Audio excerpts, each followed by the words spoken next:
So blessings, everyone who's listening, who's unable to understand Thai. I'll give some teaching in English now. And I was just saying that I'm personally very happy to be here, as I always am, to come back to the monastery where I began life as a monk. I was born here. Funnily enough, I was actually ordained as a monk here on my birthday, my actual physical birthday. So my birthday as a human being and then as a monk is the same day or same date.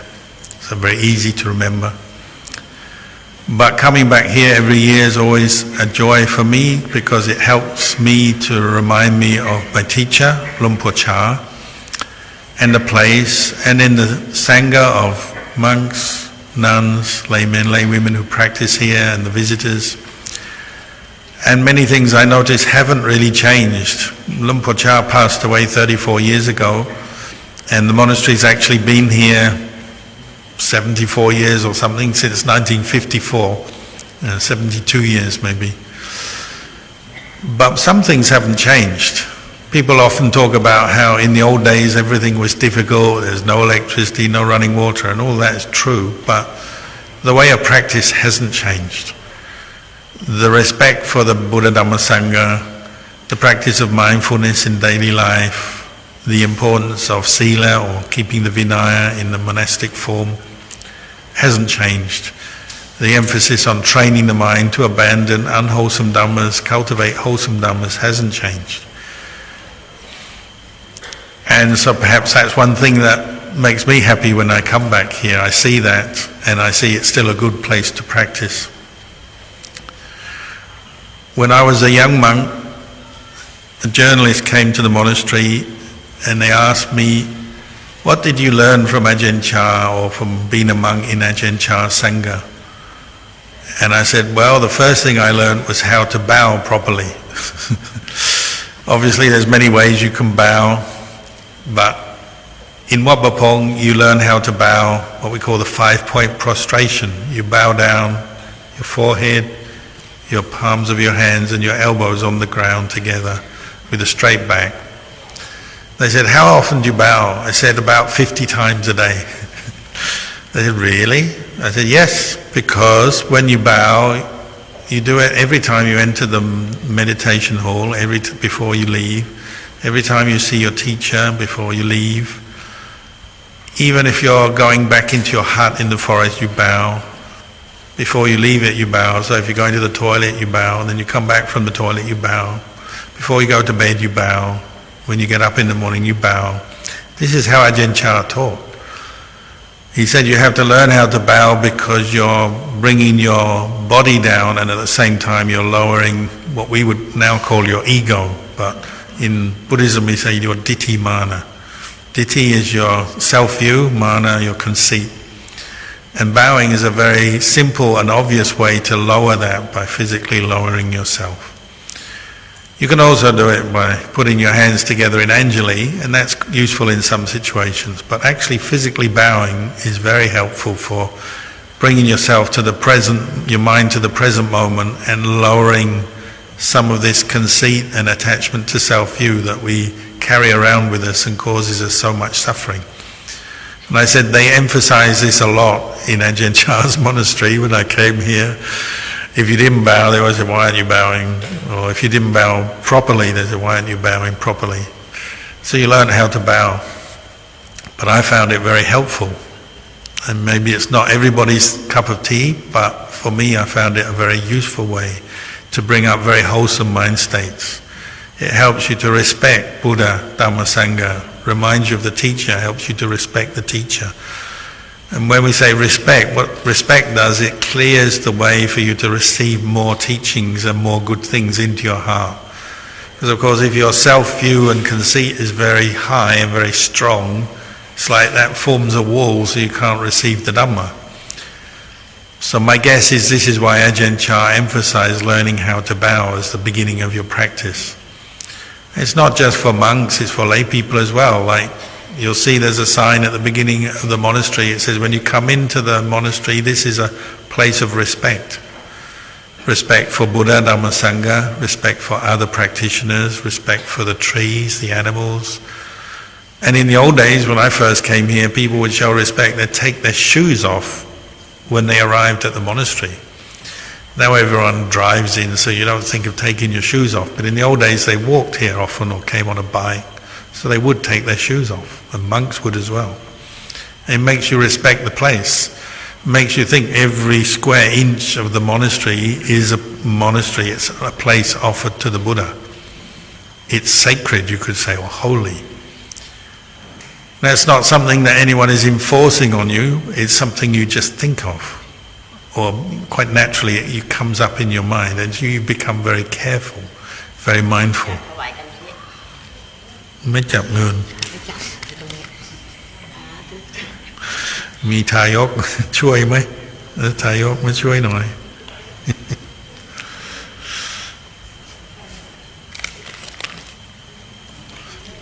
That's just an example of the rules that Ajahn Chah gave us. He taught monks not to handle money or receive money. So somebody just gave some money. Perhaps they weren't around when Ajahn Chah was around. I think if Ajahn Chah was here, I'd have probably got a telling off if I'd accepted money. That's another thing about Ajahn Chah. He was very thorough and devoted to the Vinaya, as the Buddha taught. You know, every monastery, every teacher probably has their own variations on the Vinaya and the training.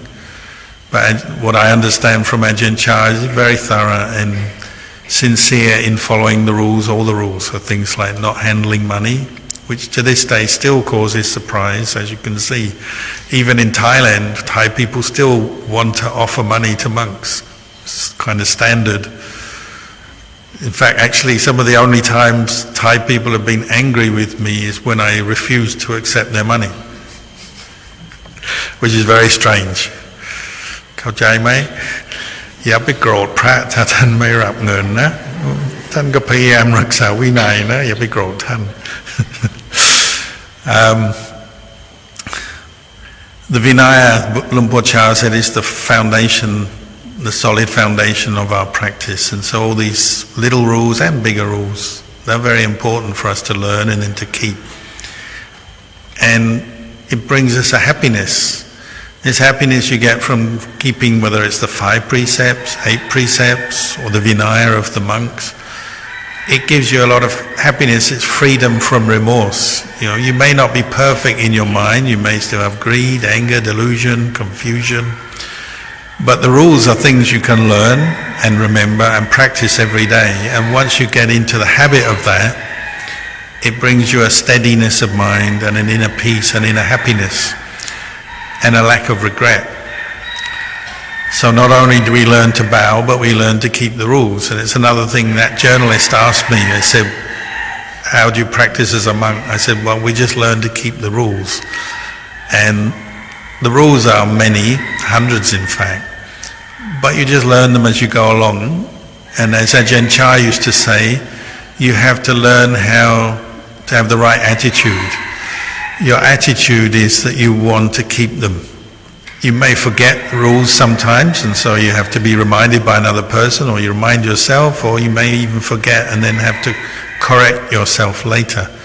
But the important thing is having the attitude you want to learn, because you want to change your mind for the better. And as I was saying in the talk in Thai, like a lot of us, we want the shortcut to freedom from suffering, the shortcut to Nibbana. So we'd love to do a ceremony or a blessing where they take away all our bad karma for us. And a lot of our bad karma has come from our past actions that were not very skillful. We've said and done things that we feel ashamed of or regret about, and we've hurt other people as well. And when we remember it, we feel really sad and maybe very angry with ourselves as well. But you can't just take all that away just doing a ceremony or, you know, waving a magic wand or something like that. You have to look at what's going on, and when our mind is not very steady and we've broken a lot of rules and hurt other people and sometimes hurt ourselves in the past, we have to learn how to establish mindfulness and reflect on that and say, yeah, I'm not perfect, and I may have done some things that I'm not proud of or I'm ashamed of in the past. But if I can see that now, then now I can make my intention clear that I will no longer act in that way or do that thing or break that rule. And that's how you learn. You're constantly reflecting and reviewing your practice and trying to improve your attitude and then your ability to keep the rules until you can keep them quite normally. And I think most people can. Like when I first came to Wat Nongpapong, we'd meditate in the old hall, not this one, and you'd sit there and there were, you look down and you'd have 30 mosquitoes biting you and you just wanted to kind of wipe them off and squash them all because you're getting so bitten as you're trying to meditate for Nibbana and you're just sitting there being miserable because you've got these mosquitoes biting you. So at first I had to work hard not to squash them. So sometimes I can even remember I lift my hand up. You go, you see the mosquito, you want to get it, you've got the hand raised, but then of course you're a monk, you can't do that. So okay, put the hand down until you no longer lift the hand up, and you may still have the aversion to them. I hate you. But you're no longer going to do anything. And then later maybe you don't even say I hate you, you just go, oh, mosquito. And then your mind becomes more normal. And that's how precepts and sila and vinaya works, isn't it? You train yourself from the coarsest through to the most refined until you can gradually remove these intentions from your mind. And a monastery like this is a perfect place to practice that. You can't just get rid of your past by waving a magic wand, but you can learn to keep precepts and live with a good attitude, with practicing kindness, compassion for the people around you. You can learn how to do that until your intention to hurt others or break precepts has gone. And I think any monk will have learned that. They'll learn how not to squash mosquitoes, not to steal, not to hurt. They've learned that. And so they get a lot of happiness from that. If you keep the 5 precepts, 8 precepts regularly till it becomes normal for you, you feel very good. You may even get to the point where you know you still have, deep down, you still have attachments, you have greed, anger and delusion, but if you have the feeling, if I was to die today, it's okay, because you have no more regrets in your mind, because your mind is established in sila. Doesn't mean to say you've got no defilements, but you just know you won't hurt other people knowingly, deliberately. It's a very good state of mind to achieve, and you can achieve that as a human being through the practice. But it takes effort, it takes practice, and that's what we're here for. And more importantly, if you do practice sila, then you can also develop samadhi very easily. Because what happens when you're practicing samadhi is you'll notice most of what you're thinking about is the sila that you didn't keep. The person you're angry with and you want to scold or argue with or get back at, seek revenge on, the thing you want that may mean you want to steal something or steal somebody's partner or steal something material, some bit of money or something of value. Or you may have those moments where you just want to get intoxicated, you're fed up with life and you just want to get drunk or whatever. You know, those intentions will still be coming up, and when you meditate you'll notice them, won't you? Where does all this stuff come from that fills your mind when you meditate? Mostly it's moments where you haven't kept the sila in the past, or at least have the intention to break sila, or the intention to break sila in the future. I'm going to do it, I'm going to get them, I'm going to get this, do that. And this comes up and bothers you, doesn't it? You can't sit, meditate for very long peacefully because the mind is not yet established in sila. So the Buddha and Luang Por Chah and all the teachers say you have to put effort into practicing sila and understand the role of it so that you can then get the benefit of starting to experience a mind of samadhi. The mind of samadhi is a mind that is still, steady, happy, content. And this is a very important thing. If we really want to understand the Dhamma, we've got to find some inner happiness from our practice. Why can we all sit here listening to Dhamma talks for many hours a day, meditating? One reason is because we're happy to do it. We're getting some happiness from this. We call this the food of the heart. The happiness of the heart comes both from practicing dana, sharing, giving, helping others. Comes from the practice of sila, being more sensitive, caring of the people around us, the environment. But it also comes from developing steady, peaceful, wholesome states of mind, what we call samadhi. If you put effort into that, then your mind starts to feel content. It doesn't need a lot of other things to be happy. You can do without a lot of the comforts of the world and the distractions of the world. And because your mind now becomes more self-contained, more independent of the world, because of samadhi, you can contemplate and gain some insight.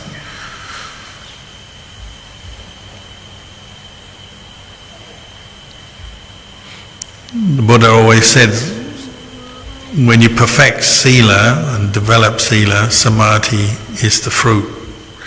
When you perfect and develop samadhi, panya, insight, is the fruit. Wisdom and insight that really frees our mind from suffering has to come from a mind that is still happy, able to look at the world and look in an unbiased way at the way things are. To see a thought of greed is suffering, let it go. A thought of anger is suffering, let it go. A thought of delusion, confusion is suffering, let it go. You know, if something is suffering, why keep it? Why hold it in your mind? To do that, to really see things as they are, you've got to steady your mind, calm it down, bring it to stillness, then you'll see, then you'll know. Someone was asking earlier today, you know, why can't I let my anger go? I've been meditating for 10 years and I'm still full of anger. Well, some defilements take a while. We have to be very patient, keep working at it. The important thing is to see, well, are you going in the right direction? If you've been practicing 10 years, you can ask, you know, am I less angry than 10 years ago? You should be able to review and see whether that's true. And if it's true, well, it must mean you're doing something right. But often we're impatient. We don't want anything in our mind. We just want to have a mind that's empty, free from suffering straight away. We're impatient. We want to, you know, practice a little bit and have nibbana straight away. Which would be nice, and we love to hear stories about monks who meditate and straight away they hear one talk and they're enlightened. But you know, most people that's not going to happen. Most people it has to be a continuous, regular practice, very patient, developing the right qualities and gradually letting go. But as long as you keep letting go of greed, anger, delusion, you're going in the right direction. Ajahn Chah used to say, don't worry about time. It takes 1 day, 1 year, 1 lifetime, 10 lifetimes, doesn't matter. The important thing is to do the right thing, practice in the right way, to establish right view, samma ditthi, to understand the difference between wholesome, skillful dhammas and unwholesome, unskillful dhammas, separate in your mind and then abandon the unskillful and cultivate the skillful. I just went to India recently and I always ask myself, what was the Buddha doing under the Bodhi tree? And his own words was, he spent most of his time separating between wholesome and unwholesome dhammas and then abandoning the unwholesome, cultivating the wholesome. That's what a bodhisattva does on the way to becoming a Buddha. That's what a practitioner does on the way to becoming an arahant. This is the skill, the practice that we have to learn, how to abandon the unwholesome. And the more we put effort into developing mindfulness, stilling the mind, calming the mind, the more you'll see the difference between the wholesome and the unwholesome. And then it's just very obvious you should abandon the unwholesome. And when we begin practicing, you get angry and you think, I should be angry because that guy didn't do what I wanted. Or that guy told me off, or that guy gave me some trouble, so I should be angry. Or I didn't get what I want, I should be angry. So you don't even see that it's worth, that you should be letting go of anger. You're defending it, finding excuses for your anger. We protect our anger, we protect our greed. Or we're jealous of someone and say, oh, she always gets better than me. We protect and find excuses for our defilements. We don't even recognize them as the cause of suffering yet in the beginning. But you keep practicing, and little by little your mind opens up. We call it awakening, don't you? You say, oh, this is the suffering. It's nothing to do with her or him. It's me. I'm holding on to the wrong thinking here. Then you start practicing. Maybe your practice goes very quickly then. You realize what you're doing wrong. Oh, I'm holding on where I shouldn't. It's all right to hold on to the Buddha, Dhamma, Sangha, but don't hold on to greed, anger and delusion. Let them go. The quicker you let them go, the quicker you'll be finished with the practice, the quicker you'll go home. You won't have to sit here struggling with the weather and the mosquitoes anymore. If you get enlightened, you can go anywhere. Which is probably what we all want. But to get there, we have to practice. We have to be willing to put up with the difficulties until we really understand the mind. What did Chah say? He said, learn to read your own mind. You know, everyone, as soon as this talk's finished, everyone will be picking up their phone, reading the text, what's this, what's that. Forget that, we've done enough of that. Can you read your own mind yet? If you're angry, do you read that? Can you see that? If you're attaching to something, fear, worry, if you've got greed for something, you really want something and you're not happy till you get it, learn to read your own mind. We've got a lot of experts as well, people who can read everyone else's mind. I know what they're thinking, I know what they're doing, I know them. We love to do that. We know best about everyone else, but we don't know our own mind, do we? That's why we've got to come back and practice mindfulness, watch our own mind, teach our own mind. So maybe for tonight, I don't want to bore you or get you more angry by talking all night. I'll just say this much, but I wish you all well in your practice, and I hope that you continue to practice until the job is done. Don't stop until you reach Nibbana, however long it takes. 1 month, 1 year, 1 life, 10 lives, 100 lives, it doesn't matter. You just keep going until the job is done. And I hope it does. I hope you all get enlightened. So maybe I'll leave the talk there.